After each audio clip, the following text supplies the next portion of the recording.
প্রশান্ত মহাসাগর বিশ্বের সবচেয়ে বড় আর সবচেয়ে গভীর সাগর।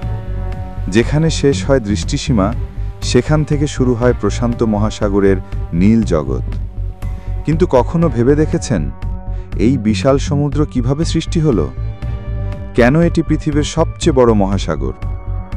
আজ আমরা জানব কোটি কোটি বছর আগের সেই গল্প, যখন পৃথিবী ছিল এক অন্য রকম, যখন এই বিশাল নীল জলরাশি তৈরি হচ্ছিল ধীরে ধীরে। এই ভিডিওটি শেষ পর্যন্ত দেখুন, কারণ আজকের এই আলোচনায় আপনি জানবেন প্রশান্ত মহাসাগরের জন্ম, বিস্ময়কর ঘটনা এবং এর অজানা রহস্য। নাম্বার 1, প্রায় 450 কোটি বছর আগে জন্ম হয় আমাদের পৃথিবীর। সেই সময় পৃথিবীর বুকে ছিল আগুনের ঝর্ণা, গলিত পাথর আর চারপাশে শুধু অগ্নুৎপাতের বিস্ফোরণ। পৃথিবীর পৃষ্ঠ তখন ছিল আগ্নেয়গিরির রাজত্ব। ধীরে ধীরে পৃথিবী ঠান্ডা হতে থাকে। বহু বছর ধরে পড়ে অঝরে বৃষ্টি। সেই বৃষ্টির পানি জমে তৈরি হয় পৃথিবীর প্রথম সাগর। শুরু হয় জলজগতের গল্প। সেই সময় পৃথিবীর সব জায়গা ছিল একসাথে জোড়া। একে বলে সুপার কন্টিনেন্ট, যার নাম প্যানজিয়া বা প্যাংজিয়া। প্যাংজিয়ার চারপাশে ছিল একটাই বিশাল মহাসাগর, যার নাম ছিল প্যান্থালাসা ওশান। প্যান্থালাসা ছিল সেই সময়ের পৃথিবীর একমাত্র মহাসাগর। আর এই প্যান্থালাসা থেকেই পরবর্তীতে সৃষ্টি হয়েছে প্রশান্ত মহাসাগর। নাম্বার 2, প্রায় 25 কোটি বছর আগে পৃথিবীর ভূপৃষ্ঠের নিচে থাকা টেকটনিক প্লেটগুলো নড়াচড়া করতে শুরু করে। এর ফলে ধীরে ধীরে ভেঙে যায় প্যানজিয়া। ভেঙে তৈরি হয় আলাদা আলাদা মহাদেশ। Africa, Asia, Europe, Australia, America সব আলাদা হয়ে যায়। এখন প্রশ্ন হলো, প্যানজিয়া ভেঙে গেলে কি হয়েছিল? প্যানজিয়ার ভাঙনের ফলে সৃষ্টি হয় নতুন মহাসাগর। এর মধ্যে সবচেয়ে বড় হয়ে ওঠে প্রশান্ত মহাসাগর। প্রথম দিকে প্রশান্ত মহাসাগরের আয়তন ছিল তুলনামূলক ছোট, কিন্তু কোটি কোটি বছর ধরে এটি বড় হতে থাকে আর এর আশেপাশে থাকা ভূখণ্ডগুলো ধীরে ধীরে আরও সরে যায়। এই পরিবর্তনের জন্য দায়ী ছিল টেকটনিক প্লেটের মুভমেন্ট। এখনও পৃথিবীর নিচের এই প্লেটগুলো নড়াচড়া করছে, আর সেই কারণেই আজও প্রশান্ত মহাসাগরের আকৃতি প্রতিনিয়ত পরিবর্তিত হচ্ছে।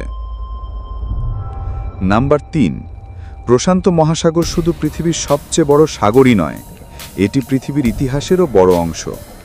এটির আয়তন প্রায় 16 কোটি 53 লক্ষ বর্গ কিলোমিটার, যা পৃথিবীর মোট ভূখণ্ডের তুলনায় অনেক বেশি। কিছু অবিশ্বাস্য তথ্য জানুন। প্রশান্ত মহাসাগর পৃথিবীর মোট পানির 46 ভাগ ধারণ করে। এটি এত বড় যে যদি পুরো পৃথিবীর সব মহাদেশকে একসাথে রাখেন, তাহলে প্রশান্ত মহাসাগরের চেয়েও ছোট হবে। এই মহাসাগরের সবচেয়ে গভীর জায়গার নাম মারিয়ানা ট্রেঞ্চ। মারিয়ানা ট্রেঞ্চের গভীরতা প্রায় 11,034 মিটার, যা মাউন্ট এভারেস্টের উচ্চতার চেয়েও বেশি। প্রশান্ত মহাসাগরের তলদেশে আছে হাজার হাজার আগ্নেয়গিরি। এর মধ্যে কিছু এখনও সক্রিয়। এই কারণেই প্রশান্ত মহাসাগরকে বলা হয় রিং অফ ফায়ার। এটি বিশ্বের সবচেয়ে বেশি ভূমিকম্প ও আগ্নেয়গিরির এলাকা। প্রশান্ত মহাসাগর পৃথিবীর জলবায়ু নিয়ন্ত্রণ করে। এখানে সৃষ্টি হয় বড় বড় ঘূর্ণিঝড়, সুনামি ও সামুদ্রিক ঝড়। বিশ্বের সবচেয়ে বড় বড় জাহাজ চলাচল করে এই সাগরের ওপর দিয়ে। বাণিজ্যিকভাবে এটি পৃথিবীর জন্য খুবই গুরুত্বপূর্ণ, কারণ এখান দিয়ে পৃথিবীর মোট বাণিজ্যের 40 ভাগ পরিবহন হয়।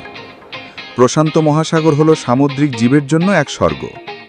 এখানে বাস করে লাখ লাখ প্রজাতির মাছ, কোরাল রিফ, ডলফিন, তিমি ও নানা সামুদ্রিক প্রাণী। নাম্বার 5, প্রশান্ত মহাসাগরের গভীরে এখনও আছে অজানা অনেক রহস্য। সমুদ্রের নিচে প্রায় 80 ভাগ স্থানই এখনও অনাবিষ্কৃত। বিজ্ঞানীরা বলছেন, আমরা মহাকাশ সম্পর্কে যতটা জানি, সাগরের গভীর সম্পর্কে ততটা জানি না। এখনও পর্যন্ত সমুদ্রের গভীরে এমন অনেক অজানা জীব আছে যেগুলোর কোনো নাম পর্যন্ত দেওয়া হয়নি। এছাড়া আছে হারিয়ে যাওয়া জাহাজ, রহস্যময় দ্বীপ আর প্রাচীন সভ্যতার নিদর্শন, যেগুলো সবই লুকিয়ে আছে প্রশান্ত মহাসাগরের গভীরে।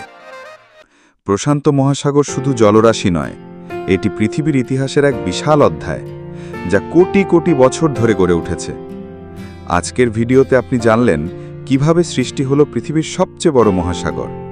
ভালো লাগলে লাইক দিন, শেয়ার করুন এবং সাবস্ক্রাইব করতে ভুলবেন না। ধন্যবাদ।